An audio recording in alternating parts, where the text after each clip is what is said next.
Ahí, perfecto. Ahí está, perfecto.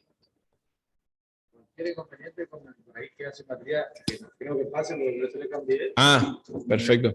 Te llamo, le llamo Germán y te aviso. Perfecto. Todo tú acá, yo te ayudo acá. Bien. ¿Te parece alguna vez? Sí, sí, sí. Ampliamos. Bueno.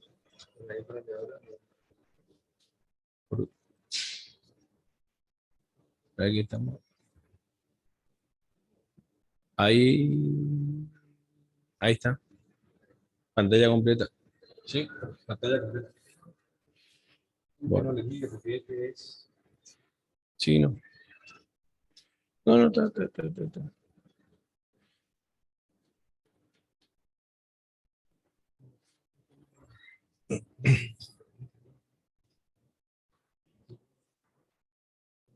Abdullah, hablale a Alberto si se escucha bien. Hola. Sí, estoy. ¿Se escucha? Fantástico. Métale nomás. Y se ve bien el pizarrón ahí, así que de 10. Este chico, este es 7. Después yo modifico porque, por el tema de que hablamos, pues, para no olvidarnos. Alberto, estamos bien en horario, así que arrancá. ¿Qué hora es? 17:28, sí, podemos arrancar. Chau, arranque. ¿Cuánta gente había en el aula? Había todo lo que estás viendo, están todos paseando por ahí. Ah. Bueno, no importa. Empezamos. 20 horas. Bueno, en la clase de hoy vamos a seguir lo iniciado la semana pasada. Yo estoy mirando las diapositivas, por eso me van a ver que veo, voy mirando hacia allá. Y habíamos quedado un poquito más adelante esta diapositiva, pero vamos a retomar recordando lo que era el fenómeno de bombeo. El bombeo es la eyección forzada a través de las juntas, grietas y bordes del pavimento de una mezcla de agua y suelo arrastrado por esa agua, siendo que ese fenómeno lo generan las cargas del tránsito, los vehículos pesados. Es decir, el fenómeno de bombeo, que es uno de los principales causantes de las fallas de los pavimentos, es causado por la acción de 3 factores, que son las cargas, la presencia de agua debajo del pavimento, siempre debajo del pavimento. Recordemos el tema porque nos vamos a ir encontrando a medida que avanzamos la clase, lo que hablábamos de una cuestión semántica, como les decía, lo que es base o subbase, que es la denominación que vamos a encontrar en la bibliografía, principalmente la denominación de subbase.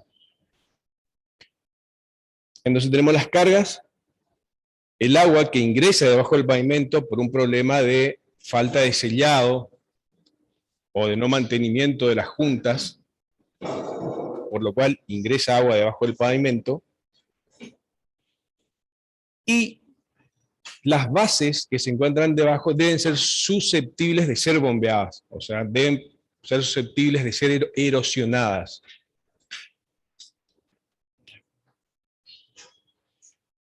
Bueno, habíamos visto una secuencia del fenómeno que es cómo circula el tránsito, ¿no es cierto?, sobre el pavimento, las deflexiones que se generan, que era otra cosa que habíamos analizado ya, el tema de deflexiones en las losas.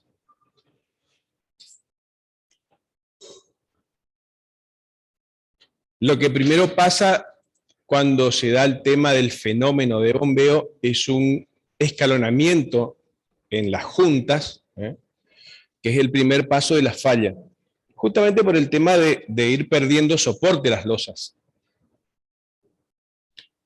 ¿Se escucha bien? ¿Va bien el tema a los que están virtual? Honduras. Sí, profe. Sí. Sí, profe.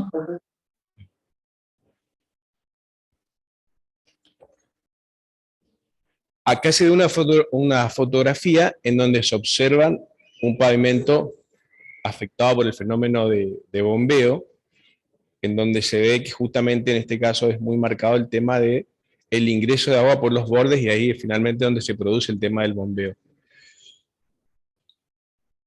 es el movimiento de agua con material en suspensión que es arrastrado por el agua, básicamente los finos del material que componen las bases, y su eyección a la superficie como consecuencia de la acción generada por las cargas del tránsito. Y las causas para que se produzcan el bombeo, y las mismas deben coexistir, o sea, se deben dar simultáneamente, en este caso sería bases susceptibles de ser, de entrar afectadas por el fenómeno de erosión, de ser bombeadas.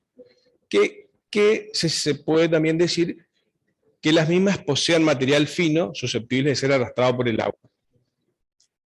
Bueno, el ingreso de agua a las capas inferiores del pavimento y las deflexiones que me causan el tránsito pesado. En las grietas que se generen, bordes y juntas transversales. Otra imagen de lo que estamos hablando y de las etapas de cómo se va generando el mismo. Como habíamos primero hablado, está indicada la dirección del tránsito, se produce un escalonamiento, que es un pequeño salto en las losas. En la segunda etapa se incrementa ese escalonamiento y ya hay pérdida de fino sobre la losa o sobre la banquina, en este caso, que es la imagen que ven acá. Estas manchas más claras son el depósito de finos que se da y que se observa después de una lluvia. Y en la tercera etapa, que es ya la fisuración transversal y la falla del pavimento, ¿no? Ya la losa tiende a fallar por falta de apoyo. Pregunta, ¿eso se ve acá en la zona o no?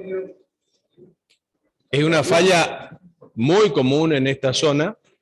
No sé si prestaron atención en Avenida 3 de Abril de Corrientes. O sea, fíjense que hablamos de tránsito pesado. Esto lo genera el tránsito pesado.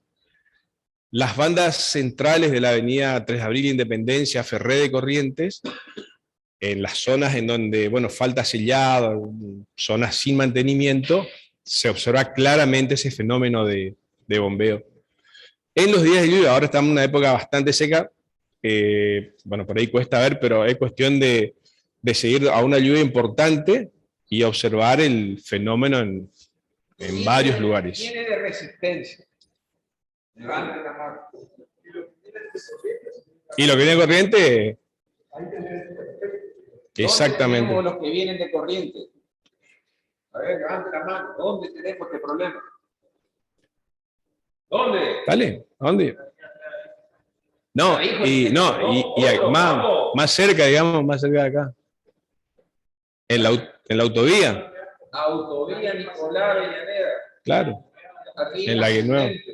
Desde el peaje hasta el acceso a Resistencia. No, fuera el tema de fisuras, hoy, ahora estamos enfocando en el tema de bombeo, que efectivamente hay bombeo. Es más, se puede observar inclusive estas manchas en algunos lugares, que son el arrastre de finos, digamos, que se da. ¿Dónde más se está dando mucho pavimento de hormigón? Acá en Resistencia. ¿Quiénes son de Resistencia? Calle Mitre, calle Corrientes, Marcelo T. de Alvear, en la autovía 11. Autovía 11, pero Autovía donde 11. se cambió el tránsito de los colectivos, claro, en la ciudad de Resistencia.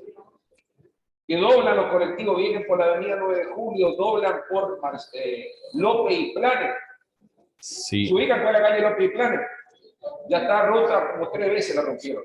Fíjense, por eso insisto, deben coexistir las causas, siendo una de ellas el tránsito pesado. Por eso en zona urbana, como dice el ingeniero, remedio de escalada, tránsito de colectivos. Remedio de escalada con Marcelo T. Se está rompiendo todo el remedio de escalada de San Martín. ¿Ya dijo la autovía el ingeniero? No, la 11 dice... Ah, la 11. El ingeniero Villalba. Nueva, chévere. ¿La nueva está hablando, Germán? Todavía está bien, es nueva. ¿Banquina de hormigón vinculada, ingeniero? ¿Vinculada la banquina? Vinculada. ¿Y qué hay de base? Claro, ¿y qué hay de base? MDC y film. Y debajo yo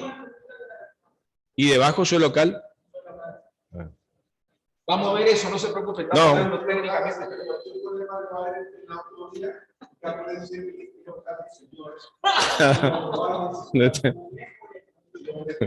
¿Y quién dice? Ya vamos a hablar de las cuestiones. Pregunte, ¿quién diseñó la autovía Nicolás Avellaneda? No, yo no tengo nada. Más allá de que fue diseñado por un... No, hay... ¿Se fue con nosotros? ¿Y la diseñó? Una consultora para mí fue... ¿Pero quién autorizó? Ah. ¿Aprobó? Sí, no. Está bien, problema. Sí, pero el ingeniero jefe de obra que autorizó eso, ¿quién era? ¿Quién es? Carlos. Ah, Carlos. No, bueno, la autovía hay unos temas ahí de... Bueno, después vamos a explicar bien a Nicolás Villanera. Sí, todo un tema porque Anda para atrás, bro. hay un concepto, bueno, perdón. La Nicolás Villanera, los que van a hacer después de un día de esa marca que están viendo en los autos, eso es muy común en la Nicolás Villanera, parte de otro.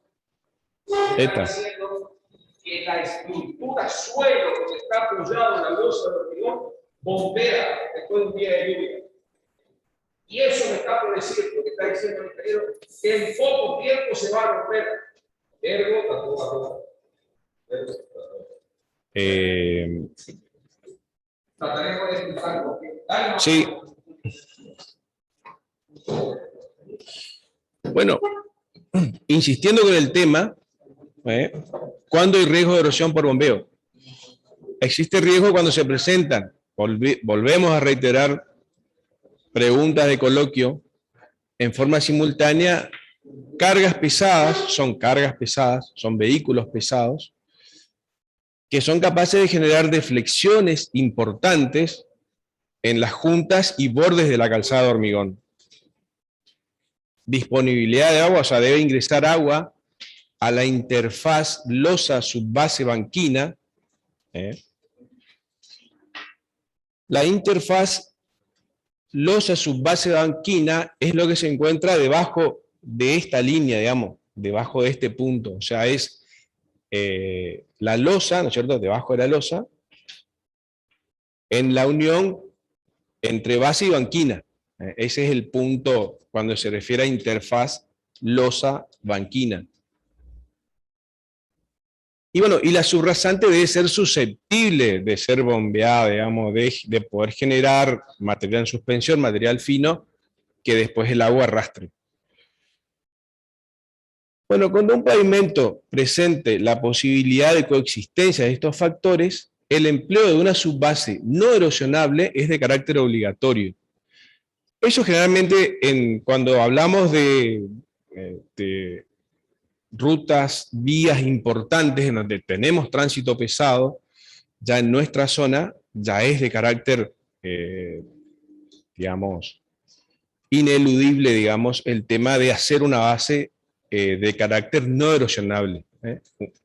Porque en nuestra zona de agua tenemos, yo ya les había comentado en la clase pasada que el tema del agua disponible en nuestra zona es evidente que está. E inclusive se da en zonas... Sí, está grabando. Inclusive se da en zonas de mucho más áridas, por ejemplo, zona de Charata o inclusive, por ejemplo, provincia de San Luis, o sea, zonas de mucho menos régimen pluviométrico. En las situaciones de lluvia en esas zonas se pueden presentar con esos fenómenos, ¿no es cierto?, meteorológicos, perfectamente el fenómeno de bombeo. O sea, generalmente, habiendo tránsito pesado, hay que tener muy en cuenta el tema de bombeo en el diseño de las bases.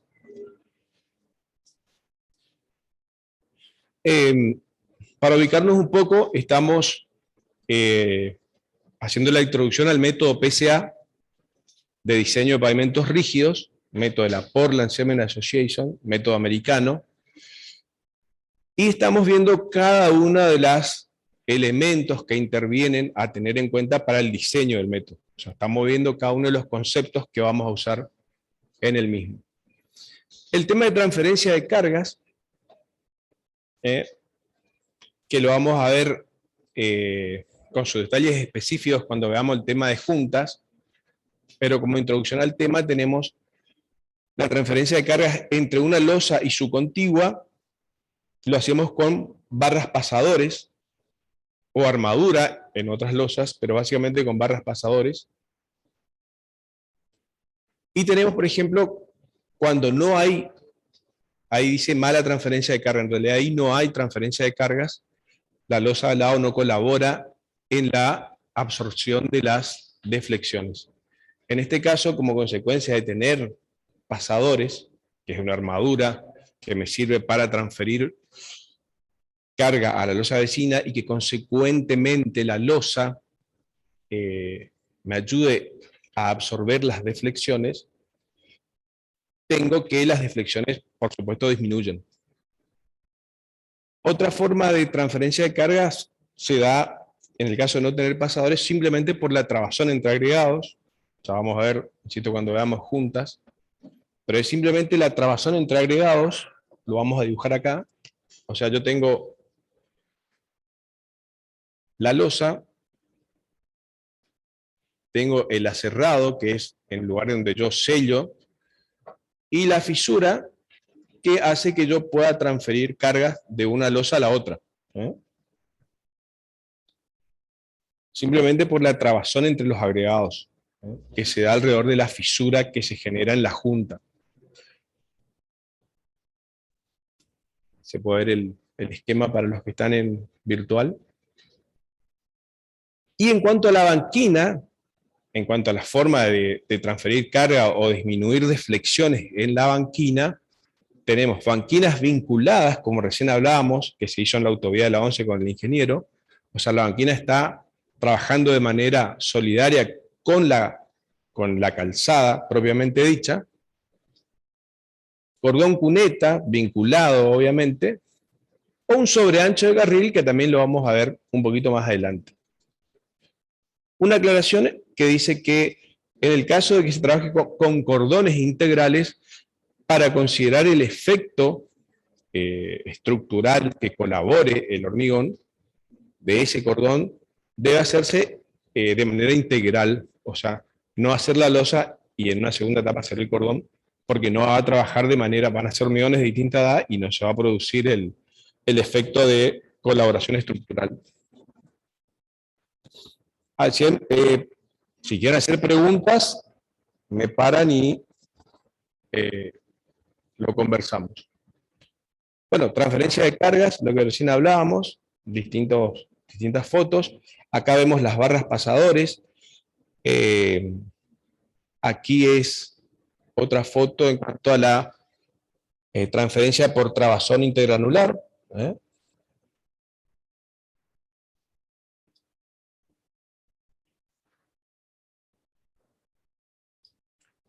Bueno, una junta de contracción, sin entrar en mayores detalles, con una barra pasador, que es el mecanismo de transferencia de carga, y si no, por trabazón intergranular.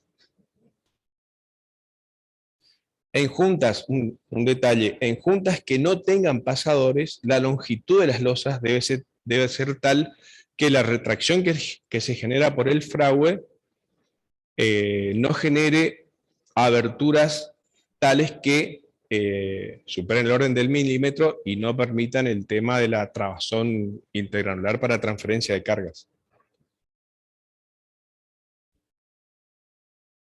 Y a esto nos referíamos con las transferencias de cargas en los bordes de calzadas, que son sobreancho, un sobreancho que se le hace a la calzada. Este sobreancho ya beneficia el comportamiento estructural del pavimento de hormigón. Y por el otro lado, banquinas pavimentadas, como vemos allá. Pero la banquina pavimentada debe estar vinculada debe estar perfectamente vinculada para que haya una colaboración estructural. Y ahora vamos a analizar el tema de los sobreanchos de calzada. Fíjense, una losa que tiene un sobreancho de 60 centímetros. Es la misma losa conceptualmente que veníamos hablando en la primera clase que empezamos a hablar de pavimentos rígidos. Fíjense que el ancho pasa de 3,65 a 4,25, es decir, tenemos un sobreancho de 60 centímetros. Este Z es el coeficiente de expansión térmica de los agregados gruesos, ¿no? Que vamos a ver también más adelante el tema de expansión que me genera tener agregados gruesos de comportamiento en cuanto a su expansión térmica diferenciales a otros. ¿Sí?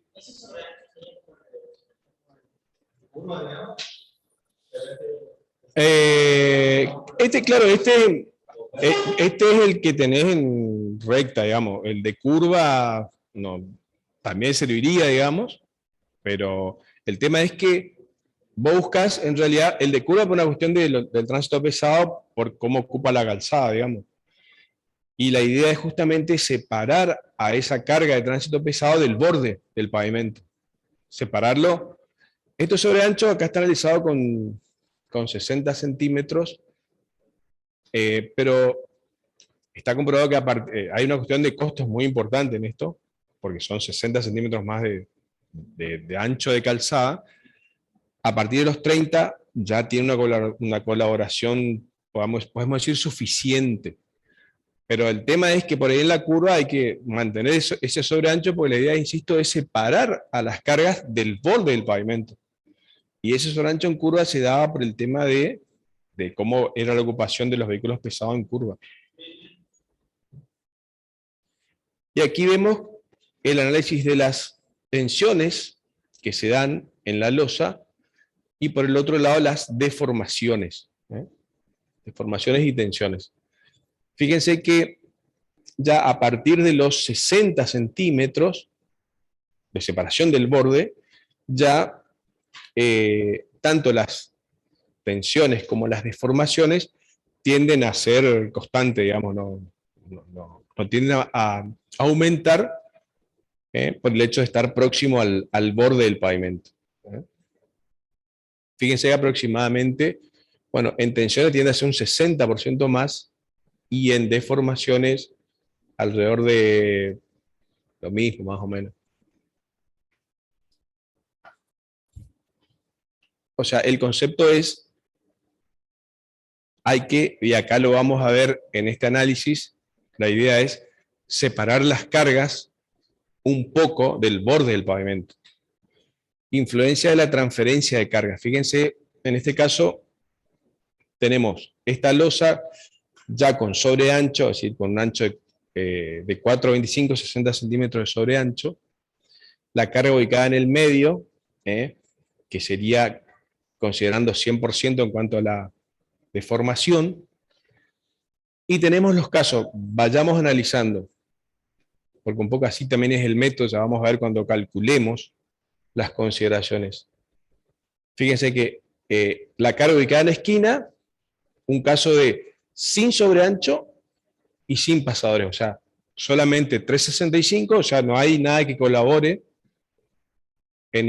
para absorber las cargas en el borde, o sea, no hay ni un sobreancho, y sin pasadores. Fíjense que 377% más tenemos.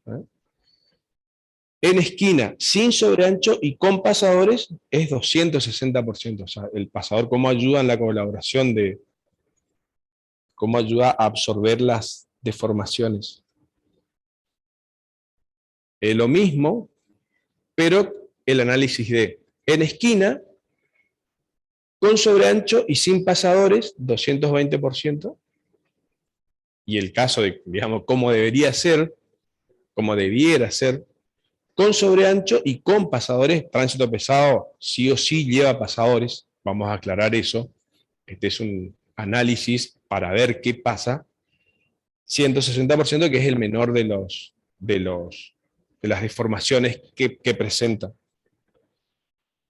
Y fíjense este caso, este es un análisis ya del método original de la PCA, que era un poco lo que veíamos de cómo es la ocupación del tránsito, cómo es la ocupación del tránsito sobre la calzada. Y siempre hablando de trochas, de anchos de 360. ¿No?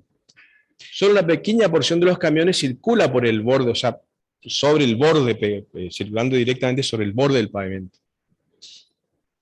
En trochas de 360 la mayoría se sitúa a 60 centímetros del borde.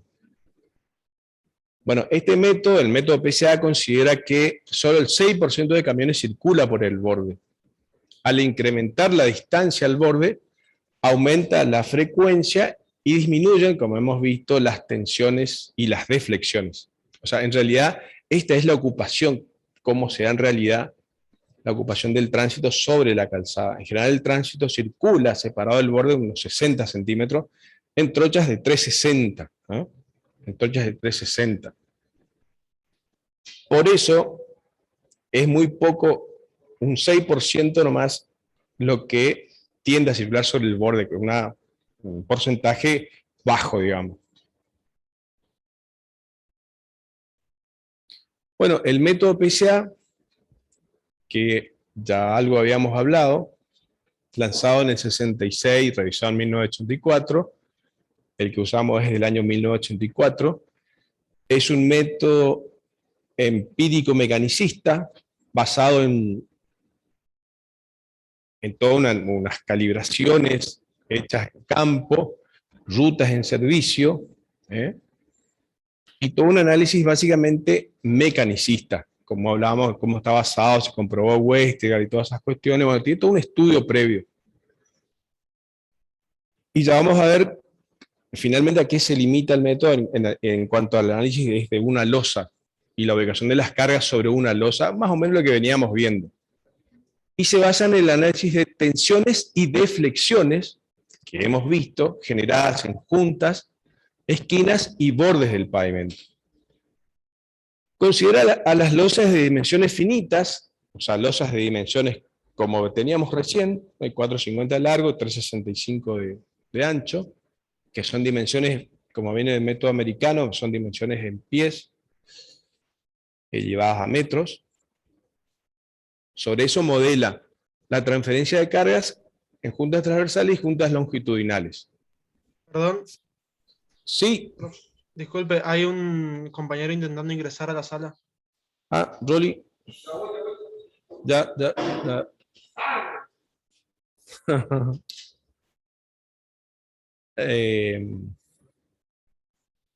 Entonces, limita las tensiones desarrolladas en el pavimento, en este caso es la verificación por fatiga, y limita las deflexiones en borde y esquina a criterio de verificación por erosión. Cuando trabajamos en el método PCA, trabajamos haciendo dos verificaciones. Por un lado, la verificación de fatiga, y por el otro lado, la verificación a erosión, ¿no? Son las dos verificaciones que se hacen en el método PCA.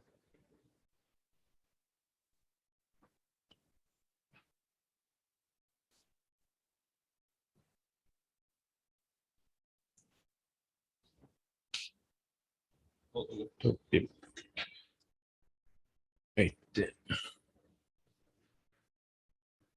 Ahí está. Como les decía, el análisis es de una losa y como hablábamos, limitar tanto las tensiones como las deflexiones sobre una losa, digamos. Y las cargas, la posición de las cargas sobre esa losa. El programa modela tensiones y deflexiones generadas por cada carga, va analizando de a uno las cargas, a partir de sobre lo que está apoyado, o sea, la rigidez de apoyo, vamos viendo a qué nos referimos o qué usamos para definir sobre lo que está apoyada la losa. Las transferencias de cargas, que lo hacemos con pasadores, en juntas transversales. Y las transferencias de cargas en juntas longitudinales o bordes. En bordes con sobreanchos o banquinas vinculadas.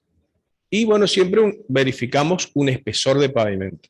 O sea, se toma un espesor y se lo verifica. Todo esto lo vamos a ver en profundidad la clase que viene cuando ya entremos en el uso específico del método. Ubicación crítica de las cargas. Y aquí un poco lo que ya hemos visto ya desde la clase pasada. Tenemos la calzada, la banquina de hormigón, si existe en cuanto a su colaboración estructural, y los ejes que son, en el análisis, que son, en el método PSA, el eje simple, que sería solo un eje simple, el eje tándem, o también el eje triple, que son los que considera el método PSA.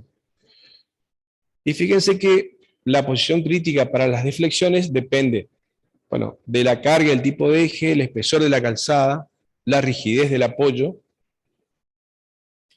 transferencia de cargas en juntas transversales, transferencia de carga en borde externo. No influye en cuanto a las deflexiones que se generan, la separación entre juntas. Y en cuanto a las tensiones que se generan, las tensiones de trabajo que me generan las cargas, las tensiones son generadas por las cargas, bueno, al igual que las deflexiones. También la carga y tipo de eje, espesor de calzada, rigidez de apoyo, no afecta la transferencia de carga en las juntas transversales, o sea, no afecta el tema de tensiones que se generan. Sí, las transferencias de carga en borde externo, porque como hemos visto, afecta las tensiones que se generan, y la separación entre juntas tampoco afecta en cuanto a las tensiones que se generan por acción de las cargas. Y ya entrando un poquito más en los que vamos a usar para el diseño de un pavimento rígido, algo habíamos hablado en cuanto al módulo de reacción K o KC, que es el K compuesto, módulo K compuesto, que es, ustedes habían visto en materias previas en la facultad, seguramente en geotecnia aplicada o geotecnia, era mecánica de suelos antes, el coeficiente de balasto, que es, o módulo de reacción, que es la presión necesaria para producir un descenso o una penetración unitaria. La presión necesaria para producir un descenso o una penetración unitaria. La carga, o sea, en realidad hablamos de presiones, carga unitaria es kilos sobre centímetros cuadrados, y la deflexión que se genera en centímetros. Tenemos la unidad que es, por ejemplo, kilos sobre centímetros cúbicos. Y la colocación de una capa antibombeo base modifica el valor del módulo de reacción de la subrasante K, pasando a denominarse K sub C. Y aquí, a ver si hay otra para aclarar esto. El tema es, cuando estoy en pavimento rígido, si esta es mi losa, esta es la losa, este es el espesor de la losa, a mí me interesa obtener el KO, el K compuesto a nivel de apoyo de losa. Ese es el que me interesa obtener. Como hemos dicho, generalmente la losa la apoya sobre una base o subbase. Y cuando se refiere a solamente K, está hablando del K de subrasante. Porque, en teoría, yo puedo la losa apoyarla o construirla directamente sobre la subrasante. Si la subrasante cumple un poco de lo que hemos visto en cuanto a las características de no ser bombeable y demás. Porque, también ya vamos a ver, presiones, las tensiones que transmite una losa de pavimento rígido son muy bajas. O sea, uno necesita un gran valor soporte. El problema es el bombeo, justamente. Y si yo, en definitiva, yo lo que necesito saber es el K a nivel de apoyo de la losa. Y generalmente es un K compuesto, porque se tratan de varias capas, que ya vamos a ver cómo se calcula y cómo se lo analiza. Lo que yo necesito para el método es el K de apoyo de la losa, en definitiva, que generalmente debiera ser un K compuesto, porque siempre hay que interponer alguna base debajo de la losa. ¿Quedó claro ese concepto, no? Como siempre dice, medido siempre a nivel de apoyo de la losa. Bueno, en cuanto a la obtención del valor soporte de los suelos, el método en sí no necesita una gran precisión en ese valor K. No es sensible a ese valor K. Por lo cual, usualmente se usan otros ensayos más de rutina, como CBR, que hemos visto, y con curvas existentes se relaciona, digamos. Hay curvas que me relacionan el valor de CBR con el módulo K, que ya vamos a ver en la clase cuando veamos cómo se determina el valor K compuesto de un caso ejemplo. Porque el módulo de reacción K es un ensayo más costoso, entonces usamos cosas de rutina para obtener ese dato que se necesita. El error involucrado no incide en el diseño.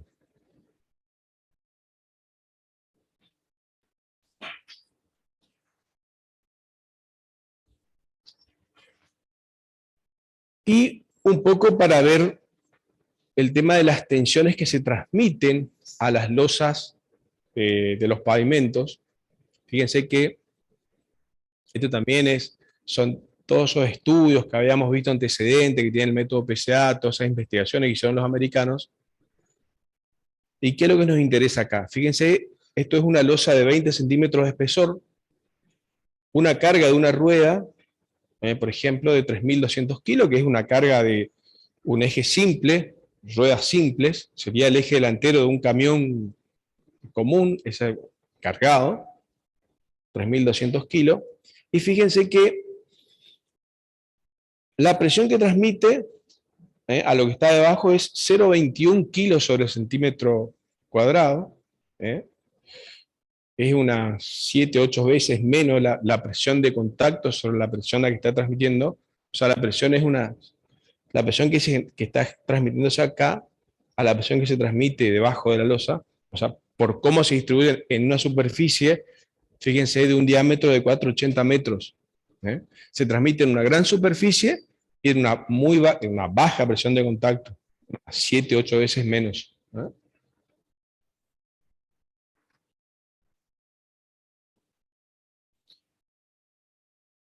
Y bueno, las consideraciones son que a causa de su elevada rigidez, a causa de la elevada rigidez del hormigón de ese pavimento rígido y resistencia a flexión,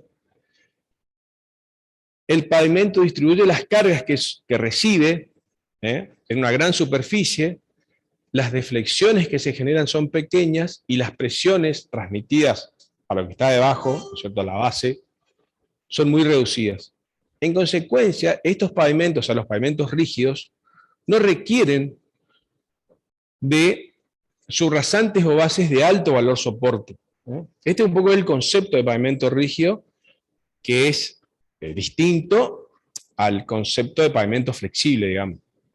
Que es el caso, si es que ustedes ya vieron el tema de fundaciones, las fundaciones, las zapatas rígidas o flexibles. ¿Cómo es el bulbo de presiones que se generan, digamos, debajo de un caso y del otro? A pesar de lo expuesto, es técnicamente conveniente y por ello suelen o deben interponerse, subbases entre el pavimento y la subrasante, un poco lo que veníamos diciendo, para satisfacer uno o todos los requisitos que siguen. Bueno, como ya venimos hablando, prevenir la acción del bombeo es un motivo Uno de los motivos que justifican, a través de las juntas, grietas y bordes del pavimento. Reducir los efectos perjudiciales de los altos cambios volumétricos de los suelos. Por supuesto, si tenemos un mal suelo, debemos colocar una base. Es el caso que tenemos justamente en la autovía Nicolás Avellaneda. Debajo hay suelos de mala calidad. Entonces hay que ir mejorando a medida que nos acercamos hacia el pavimento, hacia la losa de pavimento rígido. Controlar, en el caso de zona fría, la penetración de las heladas. Mejorar las condiciones de drenaje de la subrasante, lo cual es muy importante para luchar contra el bombeo, el tema del drenaje, del bases drenantes, eso es muy importante para el tema del bombeo en nuestra zona, tener muy presente el tema de los drenajes, y proveer, este tema hace básicamente a las cuestiones constructivas, una superficie estable que asegure un mejor comportamiento del pavimento y facilite su construcción. El hecho de construir una base buena, ayuda a la ejecución del pavimento. O sea, no me demora más de lo necesario en los días de lluvia, y facilita su construcción, y es necesario en algunos casos, sobre todo en el caso de pavimentos construidos con técnicas de alto rendimiento, en donde por la máquina terminadora de molde deslizante es necesario una base de determinada calidad y de determinado sobreancho inclusive. Justamente porque la máquina terminadora tiene que circular sobre una base suficientemente resistente y con ancho necesario, digamos, que excede bastante a lo que es el ancho de la calzada que estamos construyendo.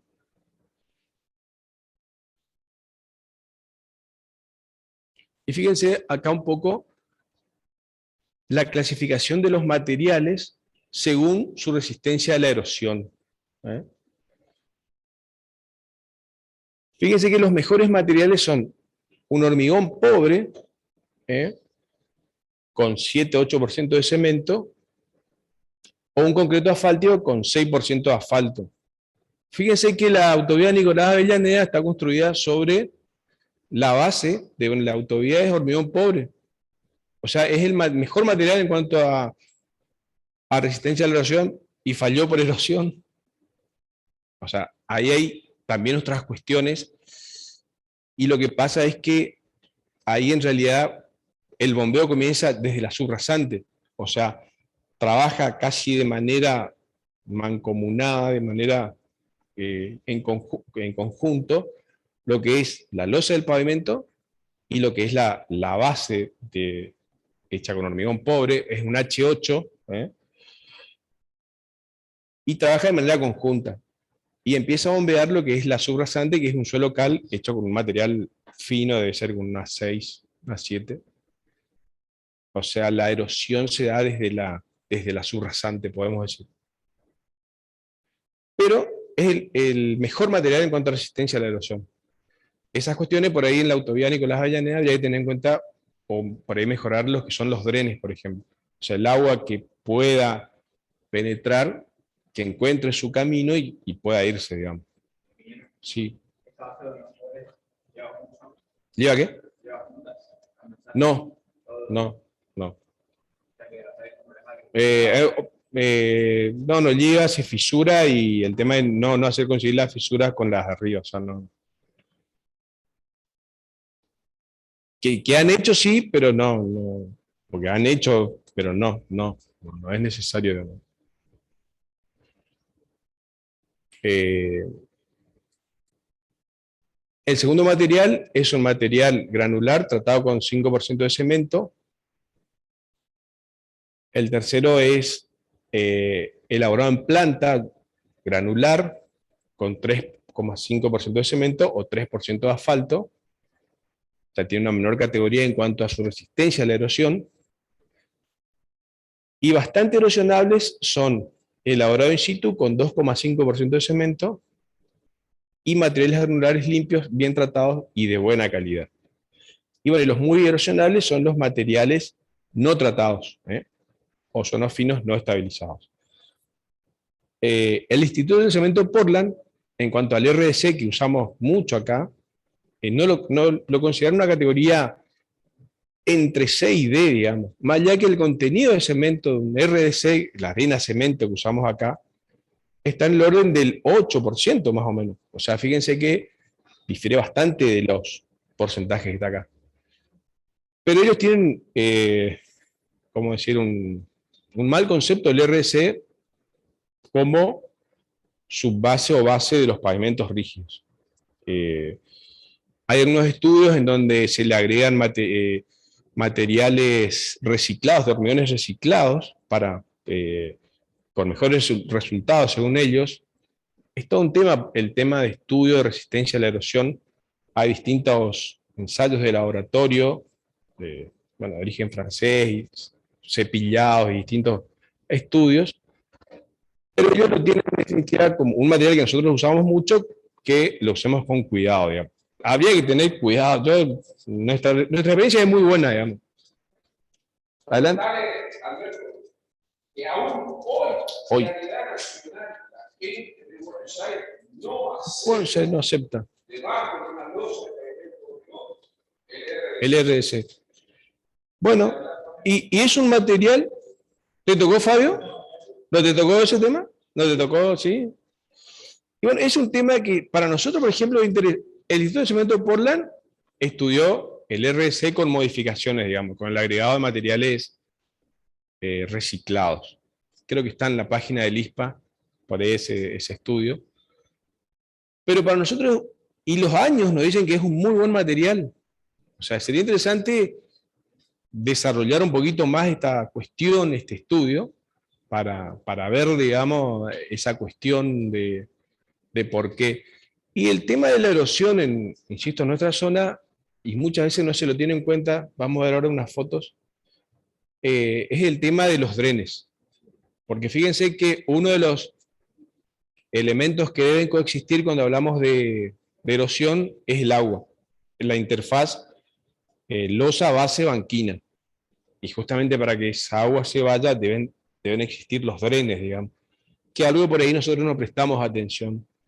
O sea, por eso es interesante tanto el hecho de los drenes como el hecho de estudiar el RDC, que es un muy, muy buen material para nosotros, como material de base.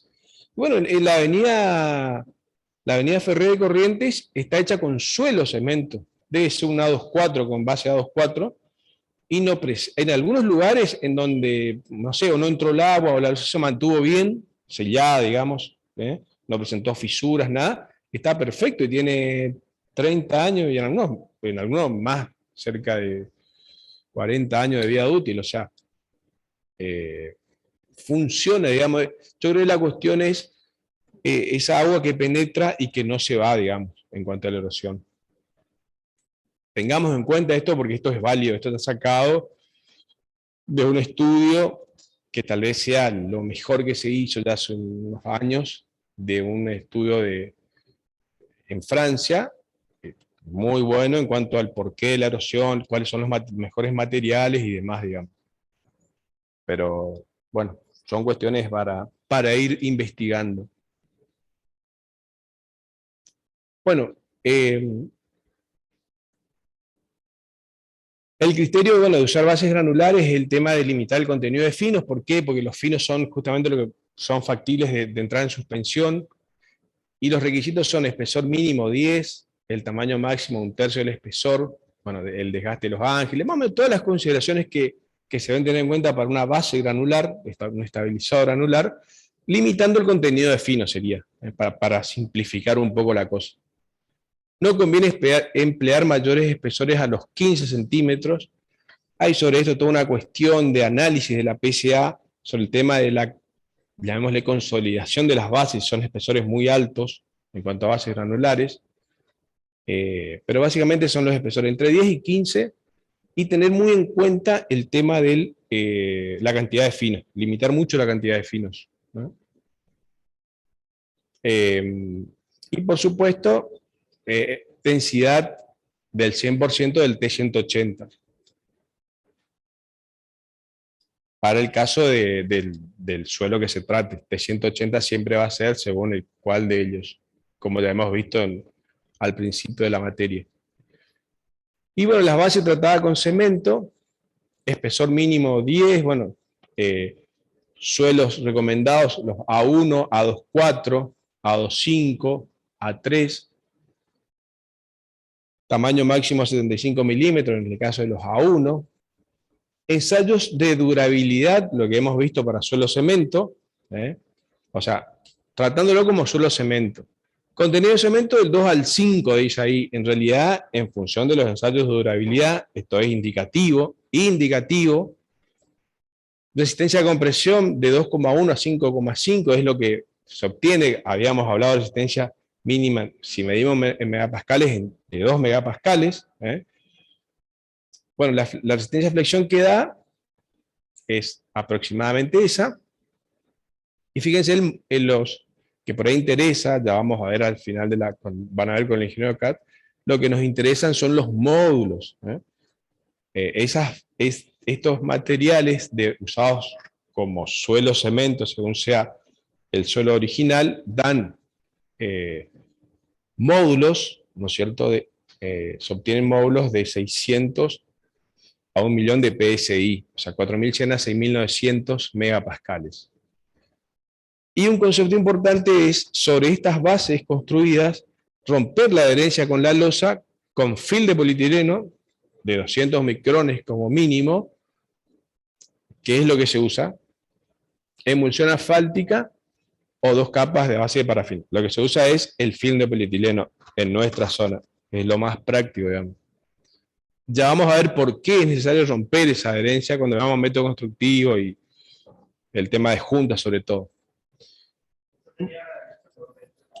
Entre la losa y la base. Entre la losa y la base. Bases de hormigón pobre. Como vimos, bueno, espesor mínimo 10, resistencia de 5 a 8 megapascales, es un H8 generalmente. Contenido de cemento para un H8. 5, sí, sería 50 kilos sobre centímetro cuadrado. 5 megapascales, o sea, unidades. Ellos deberían estar usando ya megapascales. ¿Saben o no? ¿Se entiende cuando hablamos de megapascales, no? Sí, ¿no? Está. Porque nosotros vamos a hablar en megapascales y por ahí en kilos sobre centímetro cuadrado, traduciendo lo mismo, digamos, por ahí en ambas, para que ustedes, por eso un H8, H de 8 megapascales, digamos, ¿no? 80 kilos por centímetro cuadrado. Bueno, los contenidos de cemento son los indicados ahí, insisto, realmente es un H8, con contenido de aire, tamaño máximo de 25 a 50 milímetros, tolerancia en la terminación de 6 milímetros en regla de 3 metros, y pueden ser densas o drenantes. Y por eso ahí, un poco volviendo al concepto de los drenes debajo de los pavimentos en general y los rígidos, que conviene por ahí que sea drenante, que sean hormigones drenantes. Bueno, en general no suelen especificarse la ejecución de juntas, como recién preguntaban. Una terminación lisa, lo más lisa posible, menor fricción, es lo que a lo que debe apuntarse, digamos. Porque el tema es no generar ningún tipo de anclaje entre la losa y la base. Para lo cual conviene que sea lo más liso posible la base, y además reforzar eso con el tema de una membrana de polietileno, como decía esas recomendaciones con parafina. Bueno, lo que usamos es film de polietileno de 200 micrones. Insisto con la terminación lo más lisa posible. Y bueno, se recomienda romper la adherencia con una membrana de polietileno. Y bueno, y bases tratadas con asfalto, no es lo que usamos acá, es un poco esto se usan los americanos, pero bueno, son contenido de asfalto del 4 al 5%, bueno, no es lo que usamos.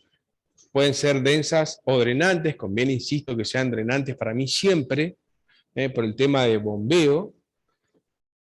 Y bueno, las recomendaciones constructivas para el caso de que bases tratadas con asfalto. a los empleados para cualquier capa asfáltica, pero insisto, no es común en nuestro país esto, ¿sí? En este caso, usted no va a hacer nada gigante. ¿Cuál es el bombeo? Se levanta. No, pues esta es la mejor base justamente. Esta es la mejor base, o sea, acá no vas a tener bombeo en esta base. Puedes llegar a tener en el caso, es medio difícil en esta base, pero inferior por algún motivo. Pero no, en esta base no. No. Claro, a través de las capas inferiores. Pero como es un material encima que tiene su elasticidad, es difícil que se generen esa fisura que por ahí puede tener el pavimento arriba, hasta capaz lo absorbe hasta cierto punto ese material de abajo que tiene esa flexibilidad, digamos. Y bueno, un poco lo que hablábamos aquí del módulo K combinado, la incorporación de una base o subbase al pavimento incrementa el módulo de reacción combinado. Se contempla en el proyecto el tratamiento de la misma con agentes estabilizantes. Bueno, como hablamos, conviene siempre colocar una capa tratada, digamos, como base. Bueno, estas son tablas que están en el método PCA, que van a encontrar las tablas del método original y algunas más nuevas que varían un poquito los valores, porque se investigó más, que son del ASPA, que es la Asociación Americana de Constructores de Pavimento, que es la evolución del método PCA, dicho sea de paso.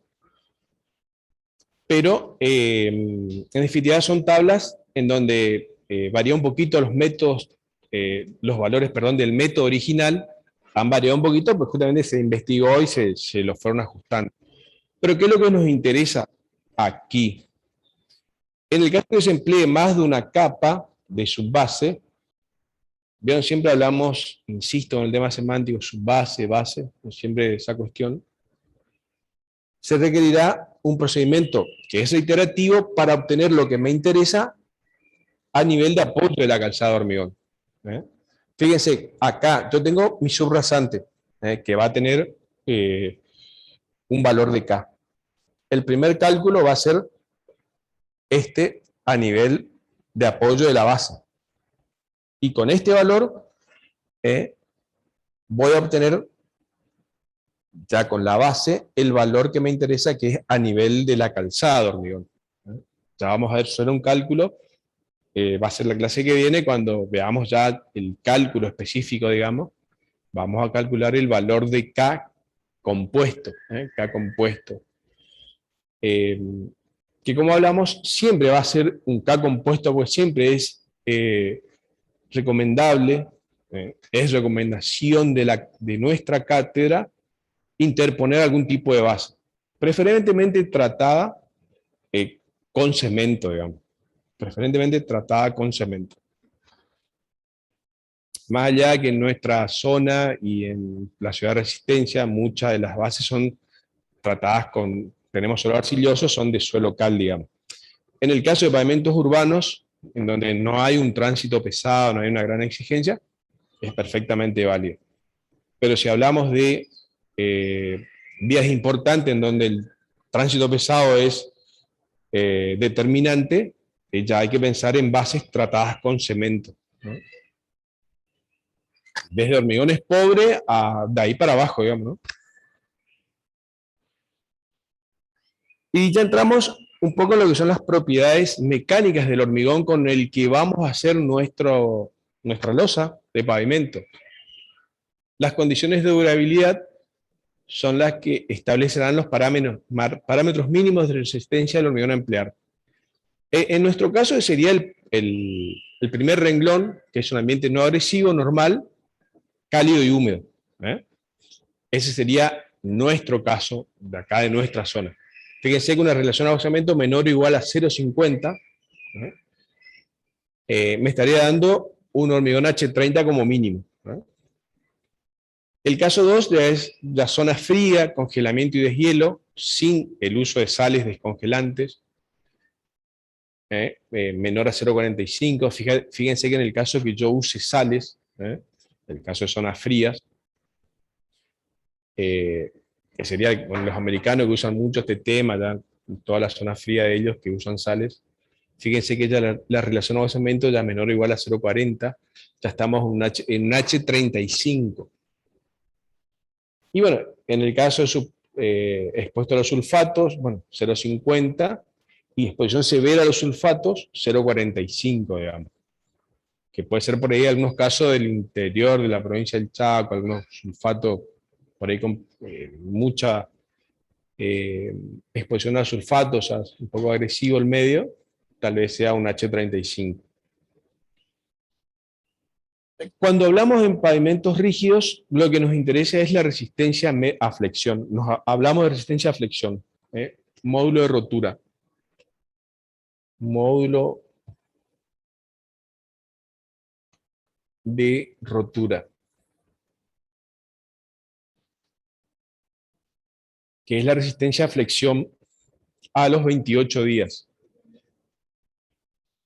Lo que uno debe controlar, debe controlar, debe tenerlo presente, y con el parámetro con el cual diseñamos es el módulo de rotura, que es la resistencia media a flexión a los 28 días. Por una cuestión de simplicidad de obra en el control de calidad, lo que controlamos son rotura-compresión del hormigón. Y esta fórmula es una fórmula indicativa. Fíjense que el módulo de rotura es igual a K por la raíz cuadrada de sigma C, que es la resistencia a compresión. Y ese K toma valores de 0,7 para agregados redondeados y 0,8 para agregados triturados. Nosotros por lo general acá en nuestra zona usamos agregados triturados, piedra basáltica triturada. Podríamos entender que estamos con el valor de K de 0,8, pero son valores que hay que, digamos, por ahí ajustar en base a los ensayos que uno haga para verificar. Son valores que me sirven para un prediseño, para diseñar, voy a estar bien, digamos. Pero hay que tenerlo en cuenta que por ahí conviene saber bien la correlación para nuestros hormigones. Se hace mucho más resistencia a compresión para los controles de calidad, pero también debe, cada tanto volumen de hormigón, efectuarse las probetas de resistencia a flexión, que vamos a ver la clase que viene, que es, creo que ustedes habrán visto, porque el año pasado se llegó a hacer inclusive acá unas roturas a flexión, que son probetas prismáticas, de rotura, ¿se acuerdan? Con carga en los tercios, probetas prismáticas, ¿se acuerdan? Con cargas en los tercios. L sobre 3.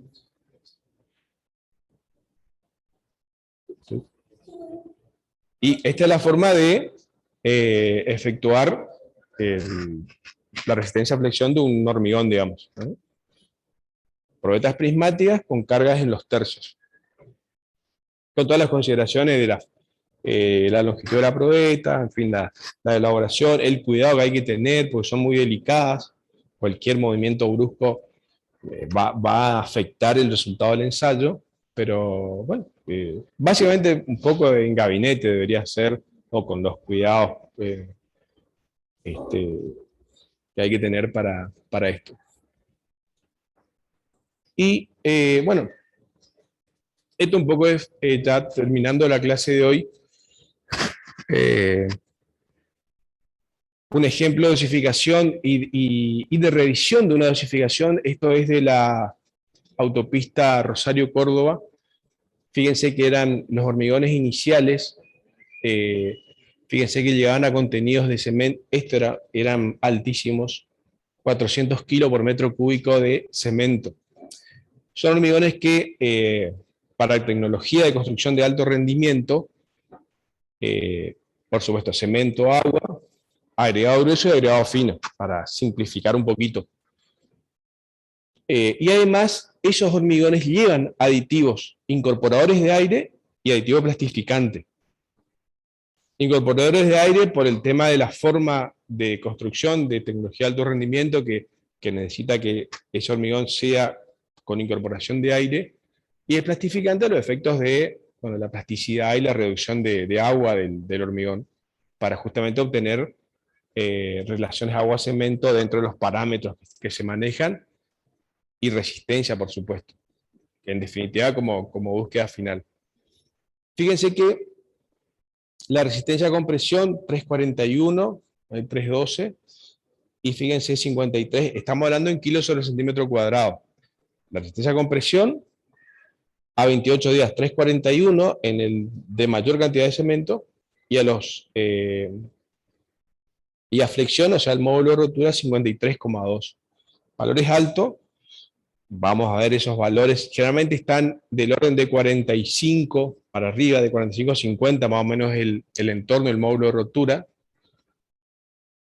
de 45. Hay un valor por ahí de 42 también para, por ahí, digamos, pavimentos de menos exigencia, a 50 kilos sobre centímetro cuadrado son los valores de módulo de rotura que manejamos, que sale justamente de esta formulita que hemos visto, ¿no? Ya vamos a ver, insisto, en la clase que viene un cálculo. Bueno, a los 28 días. Fíjense, estas dosificaciones de hormigón se fueron probando con distintos agregados gruesos de la zona ahí próxima a esta obra, que son, fíjense, del río Tercero, de Mirabel, de arena gruesa del río Paraná también. Bueno, justamente por esos problemas que tenían, y también buscando reducir la cantidad de cemento, se fue tocando la dosificación, y fíjense que bajó a 360 kilos por metro cúbico la cantidad de cemento finalmente.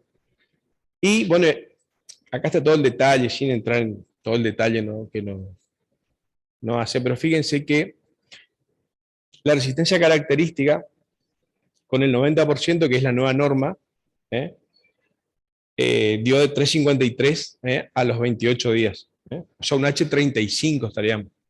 De la nueva norma es un H35. Y fíjense que la resistencia fíjense acá, esto es en laboratorio, y esto es obtenido ya en la producción de hormigón.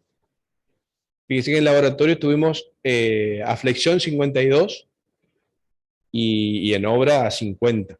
Son valores altos, digamos. En realidad, en esta obra, con valores de 45, 48, creo que lo especificado era 48, me parece. Son los valores que usamos para el diseño. Usamos, insisto, módulo de rotura. Y lo demás, fíjense, es la correlación para controles de obra, porque en obra básicamente controlamos resistencia a compresión. En este tamaño de obra también se controla cada tanto volumen de producción, ensayos de módulo de rotura.